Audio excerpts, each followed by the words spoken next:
Welcome to episode 6 of One Shelf Sunday. Today we're going to be cleaning out this bottom shelf in my kitchen. It houses some stuff for gardening, canning, and my recipes, my family recipe binder.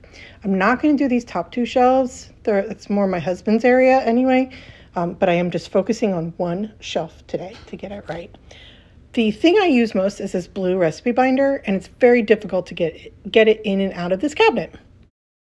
One Shelf Sunday series is meant to motivate you to also tackle small projects in your home. It could be one shelf in a cabinet, it could be a whole cabinet, could be a bin, a basket, a section of your floor, a surface, maybe a countertop or fireplace mantle, or just a random table in your house that has a bunch of stuff on it as well. The goal here is just small weekly wins add up. And so while I'm digging this out, let me recap for you the first 5 weeks. In episode 1, we cleared off this cabinet, the top of it together, and I put everything where it belongs. I decluttered things into the trash, and now it looks like this. 6 weeks later, still going strong. I actually wanted it to house our skylight, and that is the only purpose of this surface top, and that's worked really well in saying that. The week 2, we did the top of my fireplace. It had just a bunch of stuff that needed a home or was trash. And here we are, 5 weeks later, going strong, nothing on top of the fireplace. That's actually been, I feel like, a really good accomplishment for us. And then week 3, we did a basket that was over on the left in the same room. There was a basket on top of here that we did. It had just a bunch of random stuff. I emptied it out on my kitchen counter, put stuff away, threw stuff out, and now it's not back here. I still have to do that other basket. Week 4, we did my shoes, which was like the bottom shelf in my closet. Lots of winter shoes. I needed to see what spring and summer shoes I had, and that has stayed nice and clean. I have a shoe cabinet by the front door as well. And thank you for all the comments on these shoes. I'm deciding not to donate. I'm going to let my daughter use fabric markers on them, and then I can keep wearing them. Last week we did my son's clothes closet shelves. He just functionally couldn't get in there and put these bins back. It was just too much of a request for him right now. So we turned them on the side, and it's been really good. He said this works really, really well for him, and he's able to put all of his stuff right into the laundry bin. So changing that system, that existing system, worked well. So here we are, week 6. And I am focusing on a section that I use pretty often during the week, this recipe cabinet closet. I decided to clean it out before I even figured out what's going to go back into this cabinet, so that this cabinet was just ready to be reused. So I wiped everything down. It was mostly just sort of a couple of food crumbs and a little bit of dust that needed to be wiped out, but I haven't done that in a while. So I wanted to do that before I tackled the clutter and knowing what I wanted to put back. So this was everything that was in that small little cabinet, if you can believe it. Some instruction manuals, my recipe binder, a stack of recipes I need to figure out what I want to do with. I also had a stack of magazines and other recipes, my garden binder, my home preservation binder, 3 books. There's actually 5 books in this pile that we come across. And so I needed to figure out what I wanted to put back in. And I immediately just tackled the books, because I feel like that was like a good 25-30% of that space. And I'm not using these books regularly. So putting them in this cabinet didn't make good logistical kitchen sense for me right now. And so those books I'm going to put onto a bookshelf in our other room where we do keep books. The home preservation binder, this for me makes sense to put into the pantry with my canning stuff. Just put this book where it belongs with the canning supplies. Keep our canning supplies and other things that are just too big for the kitchen cabinets on the top shelf in my pantry. It's just the least utilized shelf because of its height, so it's great for storage of miscellaneous things that I don't want to keep in the kitchen. Since I made some initial decisions as I was taking things out of the cabinet, I wanted to put those books away and make this feel a little more possible to get through quickly. By putting things out of sight in that way, that helps me to kind of keep on going. Sometimes I wait till the end and then I just put everything away at once. And sometimes I just do it once I've made the decision. My mindset for decluttering this particular cabinet was to think through by category rather than by individual item. I knew I had a stack of recipes that I had to go through. I knew I had some instruction manuals to gather and put away where we keep all the instruction manuals. I knew I had magazines that I had to make a decision about. And then all those clear plastic sleeves that go into my recipe binder. So I was able to mentally and physically lump things together, like with like, to be able to better make decisions about what I wanted to trash, what I wanted to keep, and what I wanted to maybe declutter to someone else. These are the two other books that were in that stack of recipes. I had two other books, gardening books, so I put those back on the shelf with my other gardening books. So now all my gardening books are together on a shelf in the other room. This is my garden planner. For the last 6 years, I have been container and raised bed gardening in our backyard, growing vegetables and herbs, and I document my layout, my plans each year, what I'm going to grow, when I'm going to start them, whatever I'm seed starting indoors, and I sketch out our backyard each year where I think things will go based on sun and shade and what goes together, what grows well together. So do a lot of planning before I make any seed purchases or grow anything. And this year I've decided to take a summer off. I'm not going to do that this year. So I decided to park this binder right next to my home preservation binder in the pantry. I've been using this little notebook to write down recipe ideas, themes, and start to sketch out sort of a repetitive menu for myself.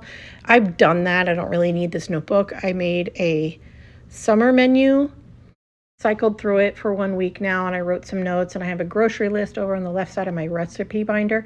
This is my recipe binder. I sell it in my Etsy shop. I'll leave a link for you below if you're interested, but each tabbed section has its own table of contents.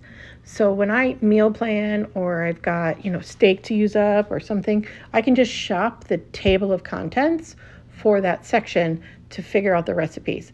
Now, the recipes that make it into this binder have a baseline rule that 3 out of 5 people in my house have to have liked it and that it would be repeated for it to make it to this binder. I've got a lot of recipes in here. It's actually a little thick. I've been debating switching out to a second binder and just doing mains in one binder and others in another binder. And this whole stack of recipes here are just things I want to try or I have tried and I just need to get it into our binder. And then I've started right there, a trash pile so far. And that big stack of recipes I want to try, I had a little chat with myself in this moment that I need to be ruthless and real, that I keep printing these recipes to try and I don't do it. And they just end up getting stuck in the binder or messing up that cabinet, getting in the way in the cabinet because they're just loose like that. And so I decided to just be ruthless and honest with myself that if I printed it 3 years ago, I'm not going to make the recipe. Put it in the trash. The ones that are in my recipe binder now, and I've planned out a repetitive summer menu, there's still variety, like Taco Tuesday might be fajitas, it might be chicken tacos, it might be steak tacos, beef tacos. I change it so that there's variety, but it's still Taco Tuesday, Meatball Monday.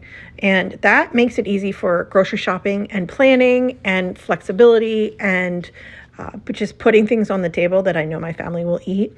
So these tried and true recipes are my go-to. That blue recipe binder is my go-to for meal planning. And then this giant stack of recipes, I decluttered most of them to the trash. I really was honest with myself that I wasn't going to make most of them. So as I went through each one, I did give each one consideration. And instead of just throwing the whole thing in the trash, I wanted to make sure that there wasn't any recipes in there that I did try and needed to make it to the binder. Which we definitely ended up with a couple. This Mediterranean chicken wrap I wanted to add to the binder.